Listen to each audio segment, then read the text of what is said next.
سوال کرده، بلکه تمام ما خاصا در ماه مبارک رمضان بسیاری از افرادها در این مشکل مبتلا هسته که روزه دیگه سوخته ایغیتا، خاصا تیمی که افطار نزدیک میشه فول جذباتی و قارشی مایه بسیار زود تمپر لوس مونه، جذباتی میشه و بعضی در طول زندگی خودم زی مشکل مبتلایه، یعنی در غصه و در قار و در جذبات. یک بچم که سوال کرده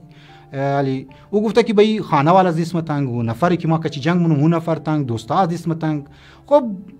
مشکل دیگه انسان که در این مشکل گرفتار باشه. البته ما گفتم اینجی جوابشی انسان در تفصیل ده نمیتونه. اینجی برادرم آقای الیستینم در خیالم که یاد ما یک ویدیوم جور کرده بود درباره غصه را کنترل کدوی چی شما میتونین در اونجا هم رجوع کنین. البته بعضی کتابار که مالی در خدمت شما بیان مونم.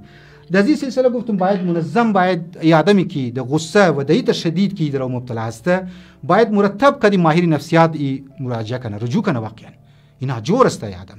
یک غصه که من انسان یک قوه غضبی که پروردگار انداخته اگری زیر عقل نمات، در زیر کماند عقل نمات بسیاری از مشکلات را ایجاد مونه.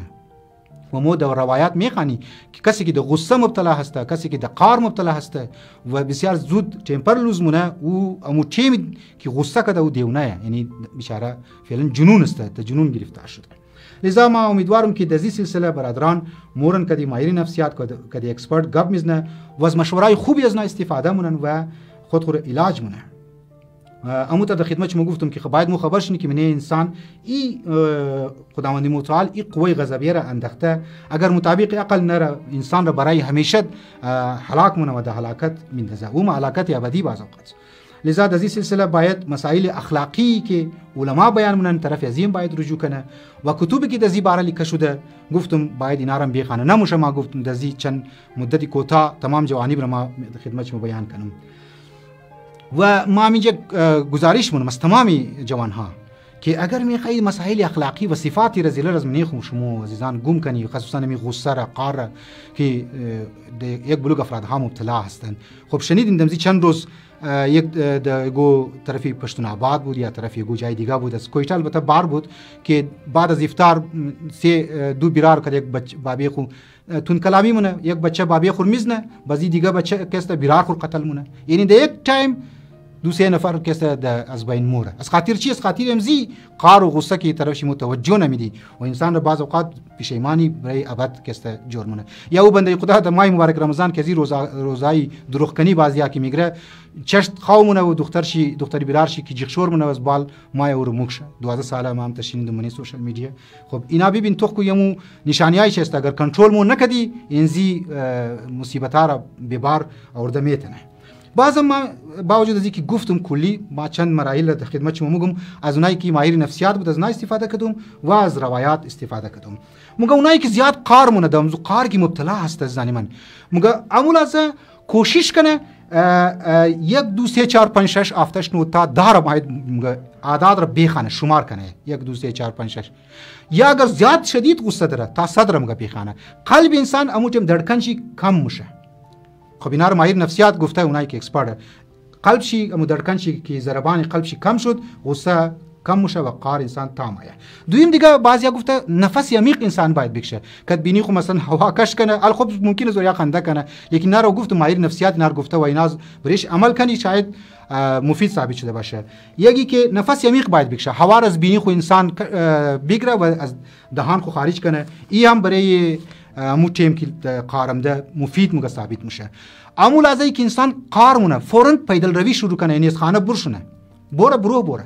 یگو اکسرسایز شروع کنه فوراً. خب اینا ده گفتم این قوه غضبیه قدر خطرناکه که نمیشه ما شما بگیم او چیم ده قار مالش تورشونه ما برشونم. خب به هر حال ما باید تمرین نیاز داری، اکسرسایز نیاز داری، باید ترویزی علاج ها نیاز داری. مت که دکتر میگه دوائی بخور، دوائی تلقه، لیکن ما باید بخورم اگر میخوایم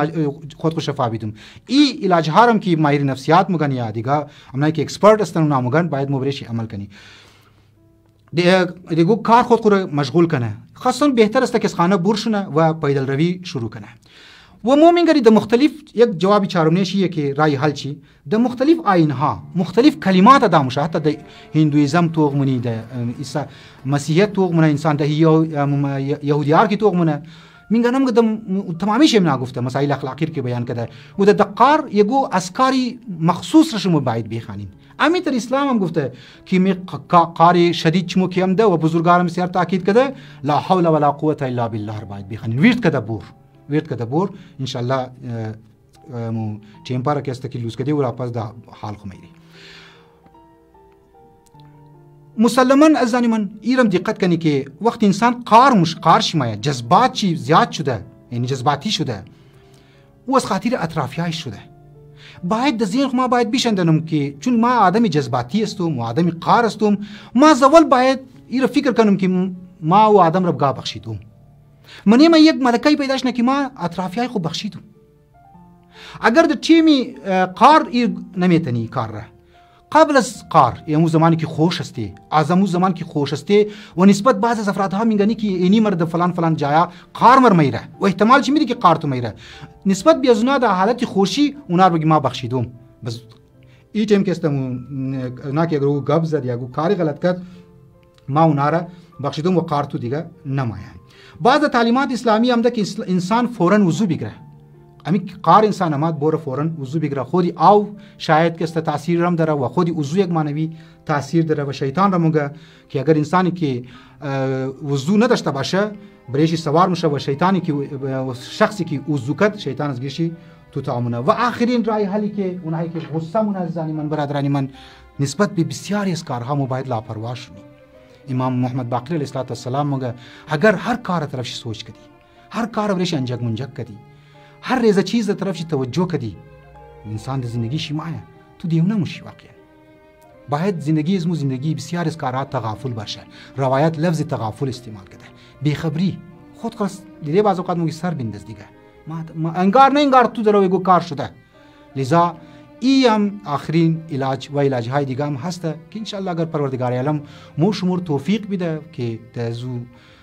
برنامه های دیگه ای سوال هایی که عزیزانی من برادرانی من کده این هر موز سعید تفصیل مو جواب داده بیتنی